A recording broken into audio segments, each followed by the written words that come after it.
नमस्कार दोस्तों, स्वागत है आपका प्रयास क्लासिक में। उम्मीद है आप स्वस्थ होंगे, मस्त होंगे। आज मैं आपके समक्ष लेके आया हूँ आर्मी जीडी के कुछ प्रीवियस ईयर पेपर, जिसमें कि आपके लगभग इसमें आपके 50 क्वेश्चन दिए गए हैं। 50 क्वेश्चन दिए गए हैं और ये आपका ओरिजिनल पेपर है, एकदम ओरिजिनल पेपर है, जो कि आपका प्रीवियस ईयर का है। इसमें से मैं बता दूं, कल जो आपके 30 जून से जो परीक्षाएं प्रारंभ होने वाली हैं, उसमें से आपका 100% पूछा जाएगा। लगभग इसमें सेम पैटर्न आपका कल यही देखने को मिलेगा, ठीक है। सेम पैटर्न आपको यही देखने को मिलेगा। इससे पूर्व मैंने बता दूं कि लगभग 2 वीडियो और लेके आया हूं, जो कि आपका सेम पैटर्न यही है और सेम उसका जो लिंक है वो मैंने डिस्क्रिप्शन में प्रोवाइड कर दिया गया है, ठीक है। बिना समय गवाए बढ़ते हैं वीडियो की ओर। देखिएगा पहला क्वेश्चन, दुनिया का सबसे गहरा सागर कौन सा है? हिंद महासागर, अटलांटिक महासागर, प्रशांत महासागर या अरब महासागर? तो कौन सा आपका प्रशांत महासागर दुनिया का सबसे गहरा सागर है, ठीक है। और यदि सबसे गहरा सागर है तो इसी को हम रिंग ऑफ फायर के नाम से भी जानते हैं और इसमें लगभग छल्ले जैसी आकृति वलय होती है, इसलिए इसको हम ये कहते हैं। नेक्स्ट, राज्यसभा के एक सदस्य का कार्यकाल कितना होता है? 6 वर्ष का। सिंपल मैं बता दूं, ये ऐसे कर लो, ये राज्यसभा, ये लोकसभा। लोकसभा की बनने की न्यूनतम मतलब लोकसभा की जो चुनाव होते हैं वो कैसे होते हैं? आपके प्रत्यक्ष रूप से होते हैं। चुनाव होते हैं इसके जनता द्वारा, किसके? जनता द्वारा। लेकिन इसके जनता द्वारा नहीं होते। लोकसभा कैसा है? आपका अस्थायी सदन है। कैसा? अस्थायी। ये कैसा है? आपका स्थायी सदन है। स्थायी। ये कैसा सदन है? आपका स्थायी सदन है। राज्यसभा को हम भंग नहीं कर सकते, लोकसभा को हम भंग कर सकते हैं। ये डिफरेंस है आपके। राज्यसभा को हम भंग नहीं कर सकते, लोकसभा को हम भंग कर सकते हैं। राज्यसभा का कार्यकाल कितना होता है? 6 वर्ष का, लोकसभा का 5 वर्ष का, ठीक है। आप मुझे कमेंट करके बताएं कि राज्यसभा की सदस्य बनने की न्यूनतम आयु कितनी होती है और लोकसभा की बनने की न्यूनतम आयु कितनी होती है। कमेंट करके अवश्य बताएं, ठीक है। आगे बढ़ते हैं वीडियो की ओर। देखिएगा पहला क्वेश्चन जल्दी।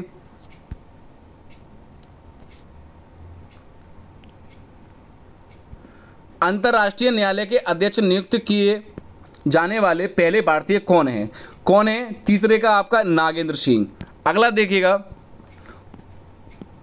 कौन सा दिन मानव अधिकार के दिवस के रूप में बनाया था? 10 दिसंबर 1948 में इसकी स्थापना हुई थी। अगला देखिएगा, भारत की सबसे बड़ी बहुउद्देशीय नदी परियोजना कहाँ है? कहाँ पर है? 5 का आपका मैं बता दूं, बी ऑप्शन एकदम सही है। अगला, सांची स्तूप किस राज्य में है? सांची स्तूप आपका मैं बता दूं कि 6 का ए है, मध्य प्रदेश में। मध्य प्रदेश की राजधानी क्या है? भोपाल। उत्तर प्रदेश की लखनऊ, बिहार की पटना, महाराष्ट्र की मुंबई। तो इसका ए ऑप्शन एकदम सही है।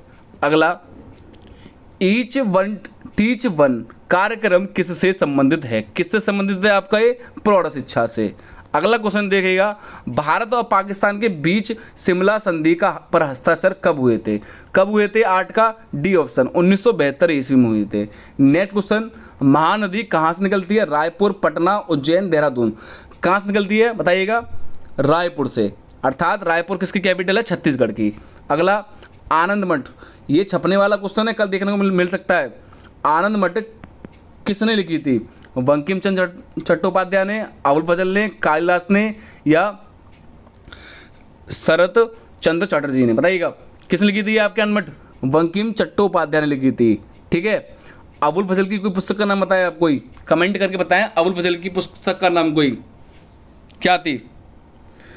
कालिदास की कौन कौन सी हैं? रघुवंशम, अभिज्ञान शाकुंतलम, बहुत सारी हैं ये, लेकिन ये 2 बहुत पूछी जाती है। नेक्स्ट और मेघदूतम, 2 नेक्स्ट दे रखी है। मेघदूत के लेखक कौन है? कौन है? कालिदास। अगला क्वेश्चन देखिएगा, सौर मंडल का सबसे बड़ा ग्रह कौन सा है? सौर मंडल का सबसे बड़ा ग्रह कौन सा है? आपका बृहस्पति।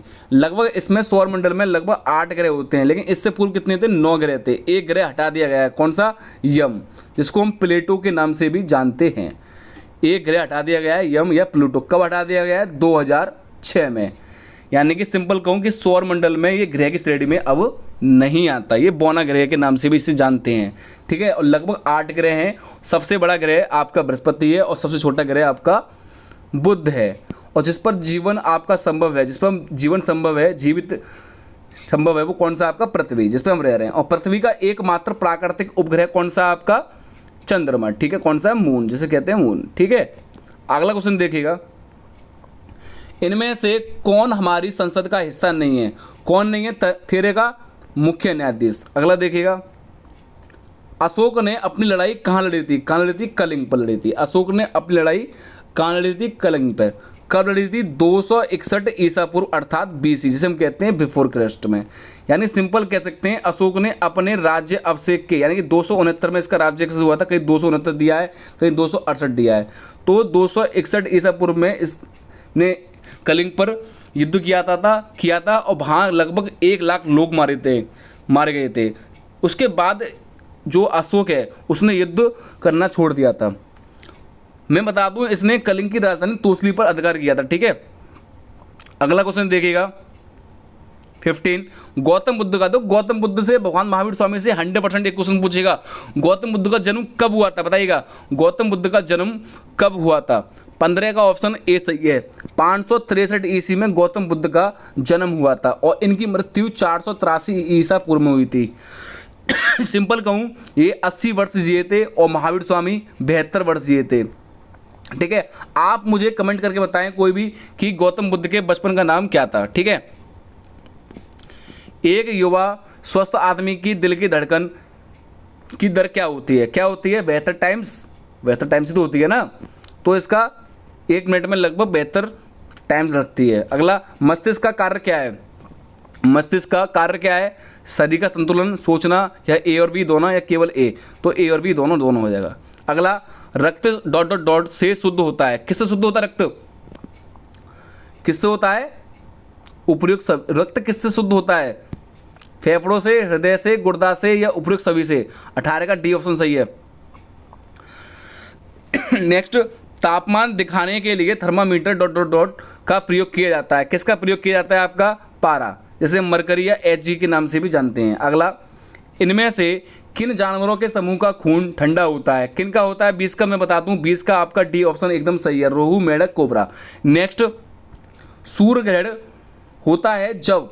21 का मैं बता दूं, आपका बी ऑप्शन सही है, चंद्रमा सूर्य और पृथ्वी के बीच आता है।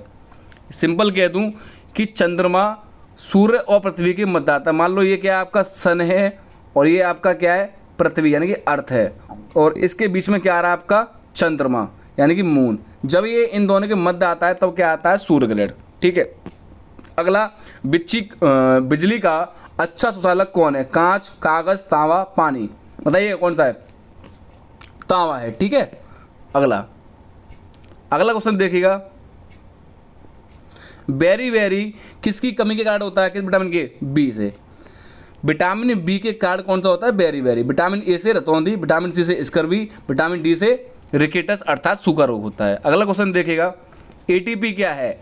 एटीपी 24 का मैं बता दूं, आपका बी ऑप्शन एकदम सही है। एटीपी आपका एडिनल ट्राइफॉस्फेट है। अगला क्वेश्चन देखिएगा, इनमें से कौन सा नियम अर्नेस्ट हैकेल द्वारा दिया गया था? कौन सा दिया गया था? 25 का बी ऑप्शन यानी कि आपका बायोजेनेटिक का नियम। ठीक है, अगला क्वेश्चन देखिएगा, बर्फ का पिघलने का तापमान कितना है? ये छपने वाला क्वेश्चन है, ऐसे भी आप वेरी इंपॉर्टेंट लिख लें। बर्फ को पिघलने का तापमान कितना है? 26 का बी ऑप्शन एकदम सही है, 4 डिग्री सेल्सियस। ठीक है, पिघलने का ये है। ठीक है, तो जमने का कितना है? कमेंट करके बताएं जमने का कितना है। नेक्स्ट, हीमोग्लोबिन किस में पाया जाता है? बताइएगा, नस में, मूत्र में, रक्त में, या एड्स में? 27 का आपका सी ऑप्शन हो जाएगा, रक्त।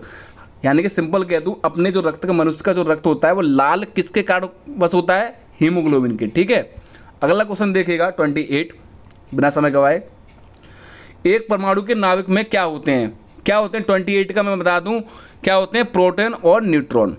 सी ऑप्शन एकदम सही है। अगला, पारे में मिले धातुओं के मिश्रण को हम क्या कहते हैं? 29 का मैं बता दूं, ए ऑप्शन सही है। अगला, अमोनियम क्लोराइड का सूत्र क्या है? अमोनियम क्लोराइड का सूत्र क्या है? NH4Cl, जिसको हम नौसादर के नाम से भी जानते हैं, और ये ऊर्ध्वपातन का उदाहरण भी है। अगला, लोहे पर जंग लगना, ये छपने वाला क्वेश्चन है, वेरी इंपॉर्टेंट। लोहे पर जंग लगना या कागज का जलना, ये कैसा परिवर्तन है? मैं बता दूं ये कैसा परिवर्तन है। ये आपका 31 का बी ऑप्शन एकदम सही है, यानी रासायनिक बदलाव है, रासायनिक परिवर्तन है। यानी क्वेश्चन में आ जाए कि लोहे पर जंग लगना या कागज का जलना कैसा परिवर्तन है? आपका रासायनिक परिवर्तन। पेनिसिलिन क्या है? पेनिसिलिन आखिर है क्या? इसने ये पूछा है। 32 का ए सही है, एंटीबायोटिक दवा है। पेनिसिलिन की खोज किसने की थी? अलेक्जेंडर फ्लेमिंग ने। तो वैक्सीन की खोज किसने की थी? सिंपल कहूँ, रोगों से रक्षा हेतु वैक्सीन की खोज किसने की थी? बताइएगा कमेंट करके। फूल में नर और मादा के जीन के अंडाणु ... कहा जाता है, क्या कहा जाता है? 33 का बी ऑप्शन पराग कहा जाता है। अगला क्वेश्चन देखिएगा, कौन सा मौलिक कण जो प्रोटॉन और इलेक्ट्रॉन के अलावा परमाणु का गठन करता है? 34 का सी ऑप्शन सही है, न्यूट्रॉन। अगला क्वेश्चन देखिएगा, इनमें से एक यौगिक नहीं है। कौन सा यौगिक नहीं है? 35 का ए सही है, वायु नहीं है। अगला 2 कोष्टक में 2 माइनस कोष्टक में 2 का मान क्या होगा? ऐसे ही क्वेश्चन आपको देखने मिलेंगे। मैं बता दूं, जरूरी नहीं है कि मैथ कि आपसे सॉल्व करें। कुछ क्वेश्चन ऐसे होते हैं आपको एकदम देखकर ही आप उसके ऑप्शन लगा दोगे, ठीक है। 36 का मैं बता दूं, आपका ए ऑप्शन सही है, इसका 0 ही हो जाएगा, ठीक है। अगला, एक त्रिभुज के दो कोण हैं, ठीक है। एक का मान कितना है? 30 है। एक का मान कितना है? 105 है। तो तीसरे कोण का मान ज्ञात कीजिएगा। तो 37 का कौन सा आएगा? आपका 45 हो जाएगा। यानी कि देख लीजिएगा, ये त्रिभुज है और त्रिभुज के तीनों कोणों का योग कितना होता है? 180 अंश होता है। तो इसने बोला है एक कोण का मान कितना है? 30 है और एक कोण का मान कितना है? 105 है। तो दोनों कोण को जोड़ लो, 105 प्लस 30 लगभग कितना हुआ? 105 और 130 कितना हुआ? 135 हो गया। कितना? 135 हो जाता है। और 180 में से 135 गए तो कितने बचे? 45। तो ये ऐसे होता है, त्रिभुज के तीनों कोणों का योग 180 होता है, ठीक है। अगर मैं सॉल्व करूंगा तो आपकी वीडियो ये लॉन्ग हो जाएगी, तो मैं बिना सॉल्व करे हुए आगे बढ़ता हूँ। देखिएगा पहला दूसरा क्वेश्चन, नेक्स्ट क्वेश्चन, 45 का 7/9 क्या होगा? 38 का मैं बता दूं कि आपका बी ऑप्शन एकदम सही है, 35। अगला 39 का मैं बता दूं कि आपका डी ऑप्शन, इनमें से कोई नहीं, आयोग द्वारा नहीं माना गया एक भी। नेक्स्ट, 30 मीटर लंबाई और 200 मीटर चौड़ाई के एक खेत के मैदान का क्षेत्रफल क्या होगा? तो खेत का कैसा, लंबाई गुणाई चौड़ाई कर लेना, तो कितना हो जाएगा इसका? 40 का ए ऑप्शन हो जाएगा, यानी कि 60,000 मीटर स्क्वायर। अरे लंबाई गुणा चौड़ाई का जब, यानी कि इसका फॉर्मूला क्या होता है? लंबाई गुणा चौड़ाई क्षेत्रफल। लंबाई कितनी है आपकी? 300, चौड़ाई कितनी है? 200, 2 तिया 6 और 2 जीरो और 2 जीरो कितने हो गए? लगभग 4 जीरो, ठीक है। मीटर है तो कितना? Metre square. लगभग ऐसे कुछ इस प्रकार से होगा, ठीक है। तो इसमें आपकी पेन पेंसिल की कोई आवश्यकता नहीं है। आगे क्वेश्चन देखिएगा, इसका हो जाएगा 41 का ऑप्शन। मैं बता दूं कि इसका यदि 8 पुरुष एक काम को 15 दिन में कर सकते हैं तो 20 पुरुष वह कितने दिन में कर सकते हैं? तो इसमें मेरे ख्याल से ऑप्शन नहीं है, तो इसका इनमें से कोई नहीं, यानी 41 का डी ऑप्शन हो जाएगा। नेक्स्ट, 4.21 का आंशिक मान क्या होगा? इसने बोला है 4.21 का आंशिक मान क्या होगा? 42 का आपका क्या हो जाएगा? आपका ये वाला, या सिंपल कहूँ कि 421/100 भागित करोगे तो इसका आंसर कितना आएगा? 1 0 2 0, पीछे से 2 0 मतलब डेढ़ हटा के पॉइंट लगा दो तो 4.21 ही आएगा। तो इसमें पेन की आवश्यकता नहीं थी, लेकिन मैंने आपको सॉल्व करके बताया है, ठीक है। अगला, 1/2 प्लस 1/4 का मान क्या होगा? 43 का मैं बता दूं, ए ऑप्शन हो जाएगा 3/4। अगला, 0.00, ये बहुत ही सारे क्वेश्चन आपके ऐसे पूछे जाएंगे, बहुत बेसिक क्वेश्चन है, लेकिन बच्चे इसे भी नहीं कर पाते। तो इसलिए आप इस वीडियो को पूरा देखें और ये आपके लिए परीक्षा की दृष्टि से बहुत ही उपयोगी होगी, ठीक है। 0.0036 किसका वर्गमूल है, या ज्ञात कीजिए। तो 44 का मैं बता दूं, ये क्या हो जाएगा? इसका ए ऑप्शन हो जाएगा, यानी कि इसने बोला है 0.0036 का क्या होगा? तो 00 का वर्गमूल पूछा है, तो 0.36 किसका होता है? आपका किसका होता है? पॉइंट लगा दो 6 का, तो इसका 0.06 आ जाएगा, 0.06। आप मुझे कमेंट करके बताएं कि 1 मिनट हो जाएगा, कमेंट करके आप मुझे बताएं 0.000064 का वर्गमूल क्या होगा, ठीक है। आप मुझे कमेंट करके बताएं इसका वर्गमूल क्या होगा। आपको कल ऐसा ही देखने को मिलेगा, ठीक है। देखिएगा नेक्स्ट क्वेश्चन 45, एक वर्ग की परिधि 1000 सेंटीमीटर है तो उस वर्ग के एक भुजा कितनी होगी? 45 का मैं बता दूं, आपका डी ऑप्शन हो जाएगा 250 सेंटीमीटर। अगला देखिएगा, 3 1/4 में कितने मिनट होते हैं? कितने होते हैं आपके? 195। अगला, x + 4 + x + 5 का मान कितना होगा, कितना होगा इसका सॉल्व कर लेना जो भी है। इसमें आपका मल्टीप्लाई हो जाएगा, तो इसका मैं बता दूँ डी ऑप्शन आएगा x² प्लस 9x प्लस 20। अगला यदि 40 10 20, देखो सेम क्वेश्चन आपको देखने को मिलेंगे, कल आपको सेम ऐसे ही देखने को मिलेंगे, कल या नेक्स्ट पेपर में आपको ऐसे ही देखने को मिलेंगे, लेकिन आपकी संख्या परिवर्तित होगी। तो इसका बी ए ऑप्शन हो जाएगा, 20 हो जाएगा। अगला इसका 49 का इसका भी ए हो जाएगा, ठीक है। और लास्ट क्वेश्चन है वर्ग के क्षेत्रफल कितना होता है, वर्ग का क्षेत्रफल कितना होता है, कितना होता है भुजा स्क्वायर। मैं बात करूं कि वर्ग का क्षेत्रफल कितना होता है भुजा स्क्वायर, भुजा को हम ए से रिप्रेजेंट करते हैं, तो इसका स्क्वायर क्या हो जाएगा ए स्क्वायर।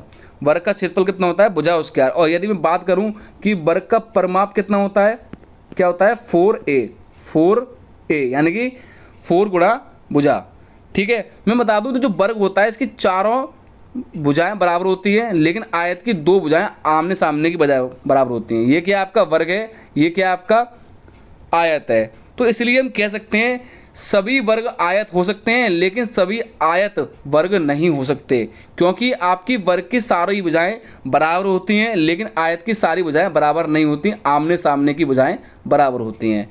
तो वर्ग का क्षेत्रफल भुजा स्क्वायर, वर्ग का परिमाप 4a।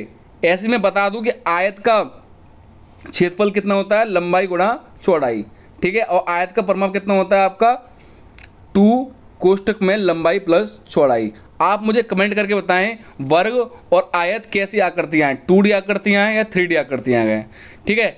और शेष जो मैंने वीडियो आपकी इससे प्रीवियस की जो कराई हैं वो उसका लिंक मैंने डिस्क्रिप्शन में प्रोवाइड कर दिया गया है। और कल या जो भी आपकी जीडी की परीक्षाएं या अन्य कोई भी परीक्षा है, मैं बता दूं कि आर्मी की हो या पुलिस की हो या एसएससी जीडी की हो या मैं बता दूं ग्रुप डी की हो, सिंपल कह दूं कि 1 डे एग्जाम जो भी है उसके लिए ये वीडियो बहुत ही महत्वपूर्ण है, ठीक है। ये पेपर देख लें, पेपर आपको सेम ऐसा ही देखने को मिलेगा, ठीक है। यदि आपको वीडियो अच्छी लगी हो तो आप इसे लाइक जरूर करें, लाइक जरूर करें। और उसके बाद मैं बता दूं इसे आप सब्सक्राइब भी करें और बेल आइकन जरूर दबा दें और शेयर भी करना ना भूलें आप, ठीक है। जय हिंद, जय भारत।